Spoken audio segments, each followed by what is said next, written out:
Assalamualaikum warahmatullahi taala wabarakatuh. InsyaAllah hari ini dalam mata pelajaran Usuluddin kita akan belajar dalam bab tafsir iaitu tajuk Kaffaratul Yamin. Kaffaratul Yamin maksudnya denda bagi orang yang melanggar sumpah.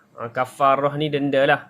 Yamin tu sumpah. Maksudnya orang yang langgar sumpah ni dia akan dikenakan denda.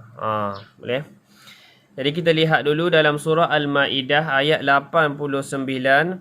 Allah Ta'ala telah berfirman, maksudnya Allah tidak menghukum kamu disebabkan sumpah-sumpahmu yang tidak dimaksudkan untuk bersumpah. Tetapi dia menghukum kamu disebabkan sumpah-sumpah yang kamu sengajakan. Maksudnya sumpah yang tidak disengajakan tu Allah tidak hukum kita lah. Tetapi yang sengaja sahaja. Okey.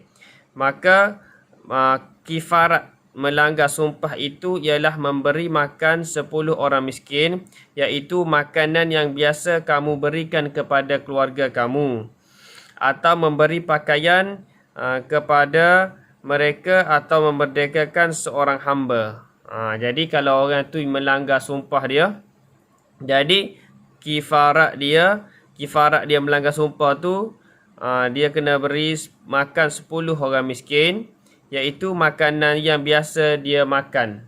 Untuk kalau kita di Malaysia makan nasi kan, lauk, sekali dengan lauk lah, bukan nasi saja.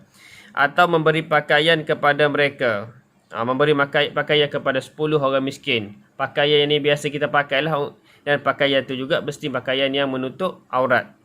Okey, boleh. Dan yang ketiga, membebaskan seorang hamba. Tu kafarah dia. Barang siapa tidak sanggup melakukan yang demikian, maka kifaratnya puasa selama 3 hari. Siapa yang tak mampu nak beri makan kepada orang miskin 10 orang, siapa tak bagi, ataupun dia tak mampu nak bagi pakaian kepada 10 orang miskin, ataupun dia tak mampu nak bebaskan seorang hamba, maka kifaratnya dia kena puasa 3 hari. Yang demikian itu adalah kifarat sumpah-sumpahmu apabila kamu bersumpah dan kamu langgar. Dan jagalah sumpahmu. Demikianlah Allah menerangkan hukumnya kepada kamu agar kamu bersyukur kepadanya. Okey, itulah dalam Al-Quran surah Al-Ma'idah Allah bagi tahu tentang kifarah orang yang melanggar sumpah. Ada 4 di situ kan. Yang pertama beri makan kepada orang miskin 10 orang, ataupun beri pakaian kepada 10 orang miskin, ataupun membebaskan seorang hamba. Jika tak mampu ketiga-tiga tu nak buat, maka yang terakhir jalannya ialah kena puasa 3 hari. Boleh? Okay, seterusnya kita masuk kepada ma'anil kalimat al-mukhtarah. Yang pertama, la yu'akhidhukumullah. Allah tidak menghukum kamu bil lagwi, perkara yang kamu tidak sengaja. Maksud sama erti dengan la yu'akibukumullah. Allah tidak mengambil kira sumpah yang kamu tidak sengaja. Aqadtumul aiman. Aqadtumul aiman, sumpah yang kamu telah lakukan. Yang ini azamtum alaiha biqulubikum, iaitu kamu berazam dalam hati kamu. Contoh. Min awsat, yang ketiga jim min awsati, daripada perkara pertengahan, iaitu aghlabahu ay alwas, kebiasaannya, ataupun pertengahan ni maksudnya kalau kita setiap hari kita makan makanan kan, makanan yang biasa kita makan, macam tu boleh, kebiasaannya. Ahlikum, ahli kamu. Zaujatun wa waladun, isteri dan anak-anak. Tu maksud dia. Boleh? Yang seterusnya kita masuk isyrah al-ayat syarhan maujizan, penerangan ayat penerangan ayat. Alif, la yu'akibukumullah, Allah tidak menghukum kamu fima la yaqsuduna aqdahu, pada perkara yang kamu tidak maksudkan, kamu tidak niatkan. min aimanikum, daripada sumpah kamu. Maksudnya Allah tidak akan menghukum kita perkara yang kita tak niatkan. Boleh. Kita tak niatkan dalam hati. Walakin yu'akibukum, tetapi Allah akan hukum kamu fima qasadtum uqdatun fi qulubikum. Tetapi Allah akan akan menghukum, akan mengambil kira apa yang kita niat di dalam hati kita. Yang kedua, fa idza lam yafu bil yamin, apabila seseorang itu tidak menunaikan sumpahnya, fa ithmun, maka dia berdosa kepada Allah. Dzalikum kaffaratun, maka jika dia ni tidak melakukan tidak membuat apa yang dia sumpah dalam hati dia, dia berazam semua, dia sebut dan dia berazam dalam hati dia sumpah macam tu, maka kafaratun, kifarat dia min it'ami asyarah masakin. Dia kena beri makan kepada 10 orang miskin. Au itaqi mamlukin, ataupun membebaskan seorang hamba. Mirrikin, daripada hamba. Ataupun dia kena bebaskan hamba. Boleh. Au siyami thalathati ayyam, au siyami thalathati ayyam, ataupun berpuasa 3 hari. Macam Ustaz bagi tahu tadi lah. Kifarah dia melanggar sumpah dia ni, yang pertama dia bagi makan orang miskin, ataupun kalau tidak dia boleh bagi pakaian kepada 10 orang miskin, ataupun membebaskan seorang hamba, dan yang terakhir jika tak mampu juga maka dia kena puasa 3 hari. Tu. Seterusnya, bayin sababa nuzuli tilkal ayat. Terangkan sebab turun ayat ini.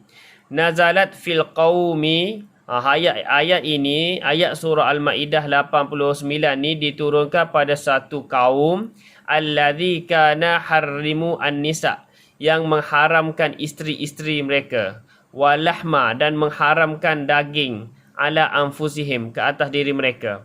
Maksudnya ayat ni, ayat surah Al-Ma'idah ayat ke-89 ni diturunkan kepada suatu kaum, dia ni bersumpah.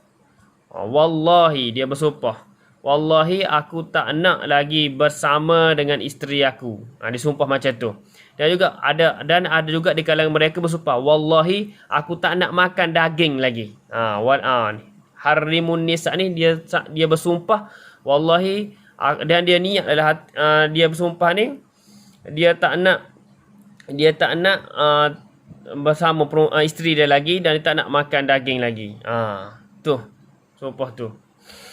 Ma al-murad bihi kaffaratul yamin. Jadi bila dia bersumpah macam tu, jadi dia takutlah. Dia takut dia ni melanggar sumpah. Maka Allah pun turunkan ayat surah Al-Ma'idah 89 ni. Yang macam tadilah kita baca, Allah tidak menghukum kamu perkara yang kamu tidak sengaja, tidak niatkan, tetapi Allah ni menghukum perkara yang kamu sengaja dalam hati. Jadi kena berhati-hatilah, boleh, supaya kita ni tidak terlibat dengan perkara-perkara yang boleh menyebabkan kita berdosa, kan.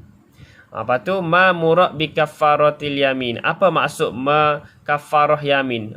Kafarah denda bagi melanggar sumpah ni. Kafarah, al-kafaratu, kafarah ni huwa sitrun, iaitu penutup, minaz zunubi, daripada dosa, wal yamin, dan sumpah, huwal halaf al-ahdu, iaitu sumpah dan janji. Kafarah ni iaitu penutup daripada dosa. Maksudnya seseorang itu dia berjanji, dia bersumpah dengan nama Allah, kemudian dia tak buat. Jadi dia bayar kafarah ni supaya menutup dosa dia, menghapuskan dosa dia. Dan sumpah dia tu yang dia buat melalui al-halaf, sumpah, wal ahdu, dan janji kepada Allah. Dia janji dengan Allah, kan, dia sumpah dengan Allah, dia janji dengan Allah, tapi dia langgar sumpah dia tu. Tu kafarah ni untuk menutup dosa dia, menghapuskan dosa dia. Yang kedua, yang seterusnya, ma mafhum it'amu asyarah masakin. Apa maksud memberi makan kepada 10 orang miskin? Al-mafhumu bi it'amu asyarah masakin. Mafhum maksud memberi makan kepada 10 orang miskin. Ayyat'ama al-hanith asyarah masakin, iaitu memberi makan 10 orang miskin. Likulli wahidin muddun, setiap orang tu satu cupok.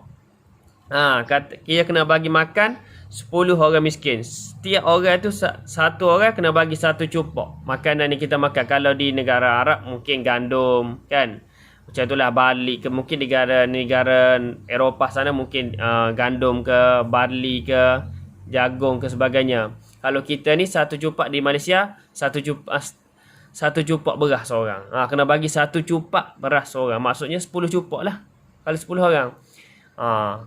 Yang kedua, seterusnya mafhum tahriru raqabah. Apa maksud membebaskan seorang hamba? Mafhum tahriru raqabah maksud membebaskan seorang hamba. Ataqa raqabah zakaran kana au unthar, membebaskan seorang hamba lelaki ataupun perempuan. Kalau zaman dulu kan ada hamba, zaman sekarang ni tak ada hamba dah. Kalau zaman dulu ni, hidup zaman dulu sahabat zaman Rasulullah dulu ada hamba. Jadi cara dia nak menebus janji dia ni, sumpah dengan Allah yang dia langgar tu, dia boleh bebaskan seorang hamba lelaki ataupun seorang hamba perempuan. Zaman kita tak ada dah. Tapi zaman kita ni sama ada bagi makan 10 orang miskin, ataupun bagi 10 orang tu pakaian, ataupun kalau tak boleh juga, tak boleh dah semua tu. Yang terakhirnya inilah mafhum fasiyamu thalathati ayyam. Apakah maksud maka hendaklah dia puasa 3 hari? Al-mafhum fasiyamu thalathati ayyam, maksud hendaklah dia berpuasa 3 hari ni idza ajuza an kafarah, apabila dia ni lemah, tak mampu untuk untuk menunaikan kafarah tu, yang 3 tu. Kalau dia tak mampu bagi makan 10 miskin, tak mampu bagi pakaian, tak mampu bebaskan hamba, pilihan yang terakhir, apabila dia lemah tak mampu, maka dia kena puasa 3 hari. Boleh. Dan yang seterusnya, ikhtilaful ulama siyamun hal yajibu at-tatabu'a au am at-tafruqah. Telah berbeza pendapat ulama. Ikhtilafal ulama, telah berbeza pendapat ulama siyamu puasa. Pada puasa tu kan 3 hari tu, hal yajibu tatabu, adakah wajib 3 hari berturut-turut, am at-tafruqah, ataupun berselang-seli ke macam mana. Pendapat pertama, al-qaulul awal, pendapat yang pertama, yajibu at-tatabu, wajib kita puasa 3 hari berturut-turut. Tu pendapat pertama ulama. Al-qaulul tsani, pendapat yang kedua, la yajibu tidak wajib puasa berturut tiap-tiap hari. Contohnya kita puasa hari ni 1 hari, bulan depan 1 hari, bulan satu lagi 1 hari, pun boleh juga. Ataupun minggu ni 1 hari, minggu depan 1 hari, minggu sekali lagi 1 hari pun boleh juga. Boleh.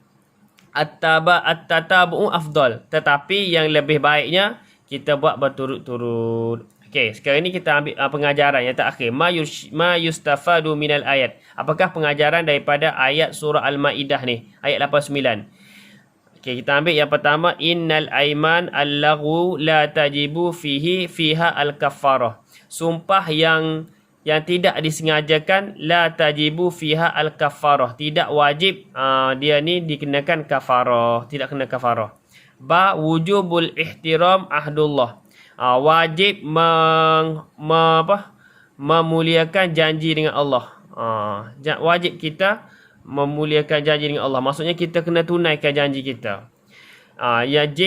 Jim pengajarannya, idza halafa billah, apabila seseorang itu bersumpah dengan Allah, wajaba alaihi saunu yaminu, dia wajib tunaikan sumpah dia. Okey, sekian. Assalamualaikum warahmatullahi taala wabarakatuh.